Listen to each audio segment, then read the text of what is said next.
বানিয়েছে, দেখতে চাও? যদি দেখতে চাও তো পুরো ভিডিওটা স্কিপ না করে আমার সাথে চলো। দেখো, এই দেখো এখানে যে এটা হচ্ছে গোলাপ জামুনের পাউডারটা জল দিয়ে মাখা হচ্ছে। মানে অল্প অল্প জল দিয়ে গোলাপ জামুনের পাউডারটা মাখতে হবে। তোমরা কিন্তু বেশি জল দিও না। আর গোলাপ জামুনের পাউডারটা কে মাখছে বলো তো? এটা হচ্ছে আমার বাবা। গোলাপ জামুনের পাউডারটা মেখে নিচ্ছে।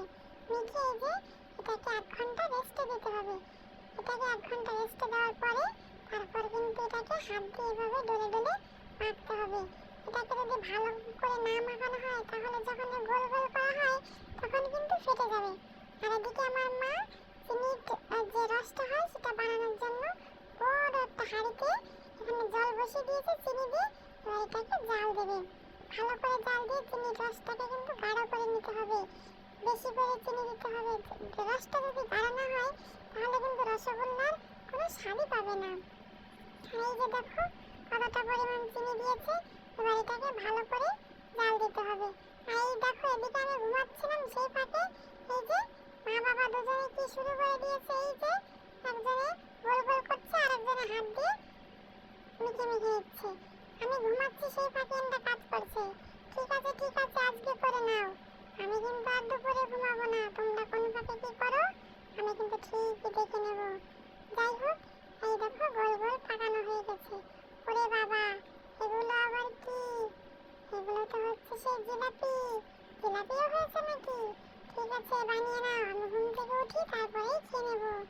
আর এই দেখো গোল গোল রসগোল্লা কেমন হয়েছে বন্ধুরা, কমেন্টে কিন্তু অবশ্যই জানিও। আর এই যে দেখো এবার এগুলোকে ভাজা হচ্ছে। ওই যে গোলাপ জামুনগুলো ভেজে লাল লাল করা হয় এগুলো কিন্তু বেশি মানে গরম তেলে ভাজা যাবে না। এগুলো কিন্তু হালকা তেলেই ভাজতে হবে। মানে হালকা গরম তেলে ভাজতে হবে। বেশি গরম তেলে ভাজলে কি হবে বলো তো? উপর থেকে মানে কালার চলে আসবে কিন্তু ভিতরে শক্ত থেকে যাবে। সেগুলো কিন্তু ভিতরে ভালো লাগবে না খেতে। একবারে কম আছে এগুলো কিন্তু অনেকক্ষণ টাইম নিয়ে বেশ গাঢ় গাঢ় কালার করে ভেজে নিতে হবে। এই দেখো এগুলোকে ভেজে ভেজে এবার এই যে গরম গরম যে চিনির রস তার ভিতর ছেড়ে দিচ্ছে। এবার ছেড়ে দিলে কি হবে বলো তো? গোল গোল ফুলে ফুলে একবারে বল হয়ে যাবে। এবার বাদ বাকি যেগুলো ছিল ওই যে দেখো আমার পছন্দের যে জিলিপি সেগুলো ভাজা হচ্ছে। আর এই দেখো ফুলে ফুলে এগুলো বল হচ্ছে। আরে বাবা রে বাবা, দেখতে দেখতে তো এগুলো ভাজা হয়ে গেল। এবার আমি ভাবছি কতক্ষণে আমি এগুলো খাবো, ততক্ষণে মা আমাকে এগুলো দেবে। এই দেখো ফাইনালি এটা গোল গোল এই যে গোলাপ জামুন রেডি। এবার এটা কি আমাকে দিবে? আমাকে তো দিচ্ছে না। এটা তো সে বাবাই খেয়ে নিচ্ছে। ওরে বাবা, রসগোল্লা আর গোলাপ জামুন যাই হোক না কেন যদি গরম গরম না খাওয়া যায় তাহলে তো সেগুলো স্বাদই পাওয়া যাবে না। এই দেখো, দেখেছো ভিতরটা কেমন? কোনো একবারে শক্ত কোনো দানা নেই। ভিতরটা একবারে সুন্দর নরম। আর হ্যাঁ, তোমাদের এইটা কেমন লাগলো মিষ্টি রেসিপিটা অবশ্যই কিন্তু কমেন্টে জানিও।